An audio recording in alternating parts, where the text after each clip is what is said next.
दक्षिण सोलापूर तालुक्यातील मौजे, शिरवळ व इंगळगी येथील धुबधुबी प्रकल्प हे अनेक वर्षांपासून उजनी धरणाच्या पाण्याच्या प्रतीक्षेत आहे. हे धरण बांधून 29 वर्ष पूर्ण झाली तरी सुद्धा या धरणामध्ये उजनीचे पाणी पोहोचलेले नाही. सध्या या प्रकल्पातून 8 ते 10 गावांना पुरेल एवढा पाणी पुरवठा केला जातोय. तसेच हजारो हेक्टर जमीन सिंचनाखाली येते. त्यामुळे भविष्यात हे धरण उजनी धरणाच्या पाण्यातून भरले तर जेऊर, इंगळगी, आलेगाव, शिरवळ, आहेरवाडी, करजगी अशा दक्षिण सोलापूर, अक्कलकोट तालुक्यातील 8 ते 10 गावांना पाणी पुरवठा केला जातो, अशी मागणी माजी गृहराज्यमंत्री सिद्धाराम म्हेत्रे तसेच स्वामी समर्थ सूतगिरणीचे चेअरमन राजशेखर शिवदारे, जिल्हा परिषद सदस्य मल्लिकार्जुन पाटील, इंगळगीचे विविध कार्यकारी सोसायटीचे चेअरमन शीलसिद्ध कोठे यांनी केले.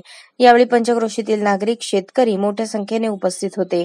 जेऊरचे माजी सरपंच शिवाजी कलमदाने, गंगाधर कणमस, माजी सरपंच सिद्धाराम थोरात, प्रधान गुरव, सिद्धाराम वग्गे, सिद्धाराम कापसे, मल्लीनाथ कवठे, इरण्णा कडमुसे, बेणसिद्ध पुजारी, काशीनाथ कापसे उपस्थित होते.